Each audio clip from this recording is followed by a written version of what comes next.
안녕하십니까. 803 조경과 구들장입니다. 2020년 10월 23일 새벽입니다. 저는 언제라도 자기 구들빵의 구들은 자기 자신이 직접 만드는 것이 가장 의미 있고 좋다고 생각하는 사람입니다.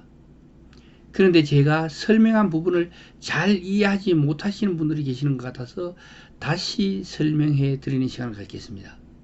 구들빵 만드는 방법과 순서, 열기 보존턱과 바람막이에 대하여 시청자님께서 문의하신 내용에 대한 그 답변 드리는 시간이 되겠습니다. 열기 보존턱과 바람막이에 대하여 이해를 잘 못하시고 계시더라고요. 여기 보시는 이것이 바로 허튼고래 방식의 열기 지연식 구조의 열기 이동 방향입니다. 지금 보시는 것이 줄고래 방식의 열기 이동 방향입니다. 조금 다른가요? 다시 한번 열기의 이동 방향과 모양을 보시기 바랍니다. 허튼고래 방식입니다. 여기서는 열기가 불목에서 불길을 나누어 주는 것이 없습니다. 그래서 아궁이에서 발생한 열기가 상승 기류를 타고 높아진 압력으로 인하여 안으로 쭉 밀려갈 때 압력이 낮은 연도 방향으로 똑바로 직진하게 되는 것입니다. 보시는 바와 같이 가운데로만 몰려서 빠져나가는 이렇게 된다는 것이죠. 그렇게 된다면 가운데만 따숩고 양가 쪽으로는 냉기와 습기가 그대로 있게 된다는 것이죠. 이것을 방지하기 위하여 선조들은 갖가지 방법을 동원하였습니다. 우리 조선시대 민초들은 그때는 참 소빙하기를 할 정도로 엄청나게 추운 때였죠. 조선시대 전체가 조선 초기부터 조선 말까지가 그리 추웠습니다. 그리고 또 병고가 있을 때마다 뭐 밀란이 있거나 외구가 침입하거나 뭐 외세 침입 등으로 해가지고 수시로 신속하게 자리를 뜨고 또 신속하게 자리를 잡아야만 그러기 위해서는 집 짓고 구들빵 만들고 할 이 자재도 부족하고 기술의 전시도 정상적으로 하지 못하였으며 더구나 구들빵을 제대로 만들 시간도 부족하기 때문에 줄고래는 꿈도 꾸지 못하는 그런 힘든 생활이었다고 생각합니다. 그래서 시골 동네, 우리네 시골 동네죠. 우리가 이제 경상북도 의성군 안개 쪽이니까 안개 안동 쪽에서는 제가 뜯어본 바로는 거의 대부분이 사찰이나 막 큰 집을 빼고는 100%가 허튼고래였습니다. 그것은 이제 제가 생각할 때는 조선시대를 그렇게 살아왔기 때문에 그게 그대로 그 지역의 기술로 정착되어 있던 것이죠.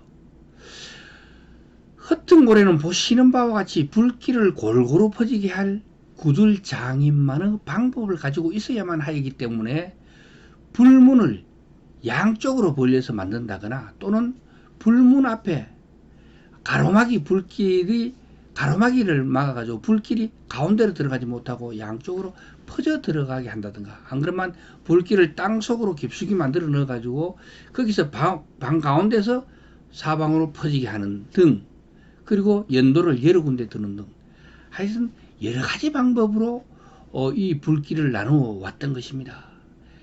그 중에서 가장 좋다고 생각되는, 가장 효율적이라고 생각되는 것이 바로 우리 민족이 박해를 피해 추운 만주에서 정착하기 위하여 사용하였던 흔적이 지금도 중국 항에서 보이는 열기 보존턱의 형태를 갖춘 구들 형태라고 생각할 수 있겠습니다. 열기 지연턱, 열기 지연벽, 열기 보존벽, 열기 보존턱, 어떻게 부르더라도 허튼고래의 열기를 방바닥 골고루 펼쳐지게 하고 그 열기가 방구들 안에서 좀 더 오래 머물 수 있도록 하는 기능을 담당한다면 뭐라고 불러도 좋겠습니다. 왜 좀 더 오래 머물까요? 그런 열기가 지나가는 길을 길어지기 때문에 더 오래 머물 수밖에 없죠. 쭉 그냥 빠져나가는 게 아니라 받쳐서 돌아서 나와서 다시 계자리를 통하여 연도로 흘러 들어가게끔 만들어놨기 때문에 그만큼 열기가 지나가는 경로가 길어진다는 것입니다. 그것은 다시 말하면 그 화열이 가지고 있는 열기를 좀 더 구들장에 많이 전해주고 그 다음에 연도를 통해 빠져나간다는 거죠. 한편으로는 줄고래 방식의 바람막이와는 형태적으로 기능적으로 어떤 차이가 있는 것일까요? 허튼 고래는 불길을 안내하는 고래 뚝이 없잖아요. 괵돌로 구들장을 고아놓는 게 바로 허튼 고래고, 줄고래는 고래 뚝이 있기 때문에 불길을 안내하게 되죠. 불길이 옆으로 갈 수가 없어요. 그렇기 때문에 불목에서 불만 제대로 나누어 준다면은 그것이 처음에 일단 들어가 버리면 그때부터 끝까지 쭉 갈 수밖에 없다는 거죠. 그런 형태로 만들어 놓은 게 바로 줄고래의 특성이 되겠습니다. 허튼 고래는 불길을 안내하는 고래뚝이 없기 때문에 아궁이에서 연도로 직진하는 기류 특성을 없애주고 불길을 이리저리 흩어주는 뭔가가 필요하였지만, 줄고래는 불목에서 나누어 주기만 하면 고래길을 따라 연도로 갈 수밖에 없으므로 자연히 그것이 해결되는 것입니다. 여기서 가장 중요한 것은 누누이 말씀드리지만 아궁이와 불목의 크기와 형태, 그리고 불목의 그 아궁이, 불문의 윗눈썹과 불목의 아래턱의 높이 차이, 이게 바로 상승 기류를 만들고 여기에서 고래 속에 고래 내압을 만들어주는 그 힘이 되는 거죠. 여기서 그 내압의 힘으로 해서 밀려서 연도를 지나고 꿀뚝을 지나 바깥으로 배연되게 하는 게 바로 이 불문의 윗눈썹과 불목의 아래턱, 그 높이 차이가 바로 여기서 나오는 것입니다. 그 힘의 원천이 되는 것이죠.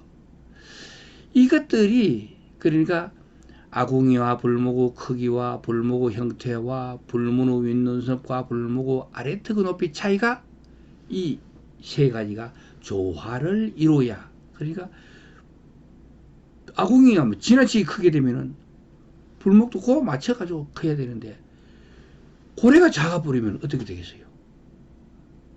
이건 조화가 이루어지지 않죠. 그러니 고래의 크기, 그래 방의 크기에 맞게 아궁이 크기를 만들고 그 아궁이의 크기에 맞게 불문의 크기와 형태와 모양을 만들어줘야만이 이 조화를 이루어가지고 이 아궁이에 한가득 불을 넣었다고 가정했을 때 그 불에서 발생하는 열기 때문에 늘어나는 공기의 양, 화열의 양, 이것을 그 적당하게 나누어서 들어갈 수 있도록, 너무 크게 되면 가운데로 쑥 들어가겠죠. 너무 적게 되면 받쳐다 가지고 다 못 떼고 밀어내게 되겠죠. 그러니까 이거를 없애기 위해서는 반지를 넣는 게 아니라 항상 아궁이에 가득 불을 넣었을 때를 상정하고 크기를 만들어 줘야 됩니다. 그렇게 되면 문제가 없죠. 이 조화를 이루어야만이 불길이 골고루 나누어져 가지고 방바닥이 골고루 따숩게 된다는 것입니다. 이것이 바로 구들 이론에서 가장 중요한 것이죠. 이 조화는 기류 간성과 역학을 경험으로 알고 몸으로 느끼며 손으로 알맞게 빚어내야 되는데, 이거를 잘할 수 있는 건 뭐냐? 이 조화는 기류 간성과 역학을 경험으로 알고 몸으로 느끼며 손으로 알맞게 빚어내야 하는 것, 이건 현장이 아닌 뒷전에서 구전으로 전해들은 사람들은 잘할 수 없는, 정말 경험 많은 구들 장인들만의 특별한 기능이라고 생각할 수 있겠습니다. 남들의 구들은 진짜 전문가가 해야 하지만 자기 자신의 구들이라면 시간과 노력을 투자한다면 인터넷을 통해서 배우고 그리고 현장에서 자기가 직접 만들어보고 이런 노력과 시간을 투자한다면 분명히 안전하고 효율적인 구들방을 만들 수 있을 거라 803 조경화 구들장은 확신합니다. 우리나라 보통 사람이라면 남녀노소를 막론하고 누구라도 방 하나쯤은 충분히, 구들방 하나쯤은 충분히 만들 수 있는 능력을 가지고 계신다고 생각합니다. 다만 제대로 배우고 손맵시가 매워야 해요.